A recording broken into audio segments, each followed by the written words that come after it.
lagi Gibran lagi anaknya hampir sama. Sekolah lulus SMP 3 tahun di Singapura, 1 tahun di Malaysia. SMA-nya kapan? Emangnya Singapura tunduk sama undang-undang Diknas kita? Kok bisa D1? Kok bisa S1? Awalnya S1. Kok bisa jadi setara? Itu kan permainan. Jadi sama ini anak sama bapak ini. Kubu papa lagi, ya kan? Kok nggak ada tindak lanjutnya? Kami nggak mau jadi bangsa Indonesia. Wakil presiden seperti itu.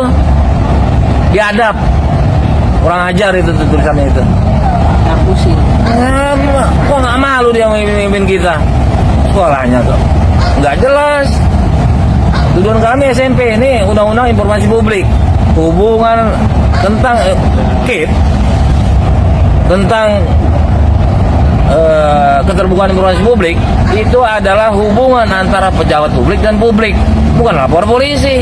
Jelaskan, kita benar kok. Ada 100% itu desimal Gibran itu 99,9 itu, kalau desimal itu 100%. Itu lagi hasil penelitian Rosyurio itu pakar. Jadi maksud kami, undang kita kalau benar, bukan main di pangkuannya pula lagi bang. Ini yang fotokopi, ini yang diarsip kita, yang aslinya tentu sama Jokowi. Siapa yang bisa lihat ini? Kalian aja belum tentu jelas segini, apalagi begini dipaham. Jadi bukan itunya, Pak Rektor itu, dekan. Bukan itunya yang kita minta, bukan yang diarsipnya. Justru itu ada bagian daripada pemalsuan sindikat itu yang kita minta asli. Dekan kena, semua yang terlibat kena, turut serta 55 KUHP. Dan keterangan palsu itu nanti rembet itu. Ini masalah dunia ini berganti. Sekarang Jokowi udah nggak jadi apa-apa, kemarin dipecat itu sama PDIP ya? Wah bagus lah. Nah ini juga kita laporkan ke Bang. Komentar Hasto dalam pemecatan Jokowi? Ya memang harus seperti itu karena sudah melanggar banyak.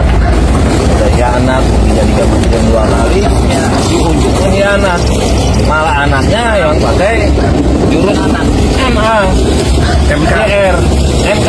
Nah, yang MA sih itu ya, anak yang satu lagi ya. Si Kesang. Gagal ya. Nah ini udah mulai nih. Jadi yang terlibat di jasa palsu Jokowi, ya kan? Hitung daripada keterangan kemarin. Rektor baru menerangkan kemarin penipuan dia sejak saat itu apabila bisa dibuktikan. Dekan baru kemarin, belum ada daluarsa. Ingat jangan sembarangan. Ini dunia politis ini bisa berubah. Jokowi udah dipecat, ya. Nah kita akan dukung semua itu. Musuh bersama, teman enemy. Presiden dan wakil presiden karena dia dipilih langsung oleh rakyat, secara ilmu politik dia tidak bisa dimakzulkan oleh parlemen karena presiden itu bukan dipilih oleh parlemen, karena presiden itu bukan dipilih DPR ataupun MPR. Itu menyalahi hitoh secara ilmu politik. Yang berhak meminta presiden, dalam hal ini adalah wakil presiden, untuk turun ataupun dimakzulkan adalah gerakan-gerakan jalanan yang langsung dilakukan oleh rakyat yang memberikan mandat. Ya. Halo teman-teman, kembali lagi bersama saya di channel ini. Salam NKRI harga mati. Teman-teman, dalam video ini kita telah mendengarkan sebuah cuplikan video yang sangat luar biasa yang disampaikan oleh pengamat politik ataupun dari pihak masyarakat juga, dan mengerti segala seluk-beluk tentang perjalanan wakil presiden kita yang kerap kali membuat suatu kegaduhan dalam setiap tindakan-tindakan yang ia lakukan, dan itu membuat reputasi negara kita menjadi buruk di mata dunia. Ya, masih aman-aman sajalah ketika itu informasi hanya masih dalam lokal ataupun cuman masyarakat Indonesia saja yang mengetahui. Tetapi kalau udah diketahui dari berbagai negara, ini membuat kita malu akan mempunyai wakil presiden seperti itu. Sehingga ada banyak tuayan-tuayan komentar-komentar yang menunjukkan ketidaksenangan mereka terhadap wakil presiden kita. Dan kenapa itu bisa terjadi? Lantas karena Gibran, kalau dilihat dalam segi jam terbang, itu masih kurang. Kalau dilihat dari segi kapasitas juga masih kurang. Artinya masih belum layak sebenarnya. Namun kenapa bisa duduk? Ya, itu karena kekuatan-kekuatan yang dimaksimalkan oleh Jokowi di kala itu, sehingga membuat Gibran benar-benar duduk sebagai wakil presiden. Dan inilah efek dari tindakan yang terburu-buru. Inilah efek dari tindakan yang menunjukkan haus kekuasaan. Sebenarnya kalau Gibran dapat menolak tawaran dari bapaknya seorang Jokowi di kala itu, mungkin di tahun-tahun berikutnya 2029 ya, 2034 itu bisa memberikan sebuah peluang besar kepada Gibran, maka masyarakat menerima dengan lapang dada dan mendukung Gibran ya. Dan ternyata pada kesempatan kali ini tuayan-tuayan komentar yang diterima oleh Gibran beserta keluarga ini menunjukkan kelemahan mereka, karena kita tidak mungkin dong dapat melawan masyarakat berjuta-juta jiwa di negara ini ya.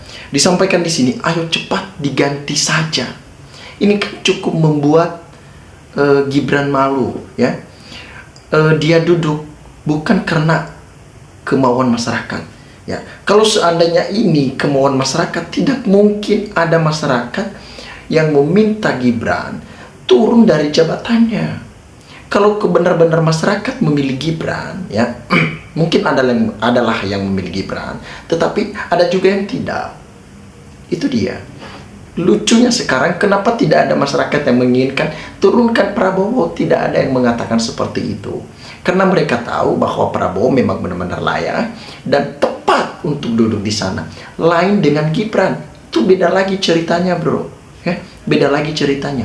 Makanya masyarakat menginginkan Gibran itu diturunkan, karena mereka melihat bahwa progres perkembangan dalam program-program Gibran itu sangat minim. Progres untuk kemajuan tidak ada. Apa yang dia janjikan semasa kampanye?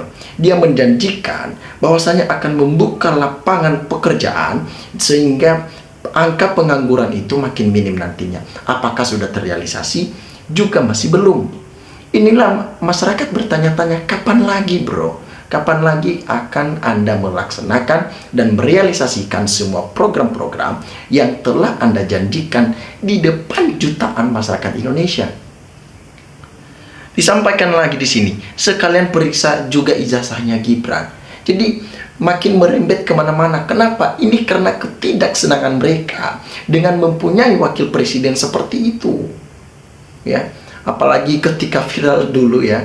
Dulu itu pas pertama-tama Gibran menjabat sebagai wakil presiden, ketika pidato para ibu-ibu, para ibu nyai, para bapak-bapak, itu kan membuat mindset masyarakat tidak senang lagi kepada Gibran, tidak suka. Apa sih obrolan yang disampaikan ataupun pidato seperti itu? Selayaknya pidato anak SMP, anak SD. Masa wakil presiden seperti itu ya. Jadi masyarakat sudah hilang respect terhadap wakil presiden kita saat ini. Disampaikan lagi di sini, cepat diganti saja. Masyarakat sudah tidak betah dan sudah tidak sabar lagi untuk melihat Gibran diturunkan dan diganti dengan orang-orang yang tepat, yang memang mempunyai kapasitas di bidang wakil presiden ya. Disampaikan lagi di sini, cepat makzulkan Gibran, adili Jokowi proses termulnya ya. Diproses. Kenapa diproses? Karena dalam pencalonan Gibran di kala itu, Jokowi lah yang paling depan. Dialah garda terdepan yang melakukan sebuah tindakan-tindakan yang melanggar aturan-aturan yang ada. Harusnya seorang presiden di kala itu dia harus normal, tetapi dia sangat menunjukkan bahwa anaknya lah yang maju ikut berperang dan dia menjadi benteng di dalam peperangan itu. Itulah yang dilakukan Jokowi. Seharusnya seorang presiden, etisnya dia menjadi penengah ya. Disampaikan di sini, tidak dibahas boleh jadi banyak yang terseret ya. Usut terus ijazah Gibran, makzulkan Gibran. Kalau DPR dan petinggi lainnya nggak mau proses pemakzulan Gibran, bubarkan saja DPR. Nggak guna ada DPR, nggak mikir negara, mikir perutnya doang ya. Ini harapan kita terhadap Puan. Kepolisian atau penegak hukum paling banyak menanggung dosa, banyak dizolimi rakyat kecil. Ya, bagus Pak. Harus ada yang berani untuk menyuarakan hal-hal seperti ini. Satu pakar politik, Bapak Adi, mengatakan bahwa pemakzulan harus langsung oleh rakyat karena pres dan wakil presiden dipilih oleh rakyat. Padahal apa gunanya ada DPR, bos? Kan wakil rakyat gimana sih? Namanya orang kalau sudah lulusan sarjana, kelihatan orang yang ada sekolah dan yang tidak pantas pelanga-pelongo, tidak sekolah maklum. Bapak Jokowi yang tidak tahu diri. Itu disampaikan di sini. Kenapa terjadi hal seperti itu? Karena melihat suatu kenyataan dan realita yang terjadi di lapangan. Itulah yang terjadi. Teman-teman, silakan berikan tanggapan teman-teman di dalam kolom komentar ini, sehingga kita dapat bertukar pikiran antar satu dengan yang lain lewat kolom komentar ini. Terima kasih teman-teman. NKRI harga mati.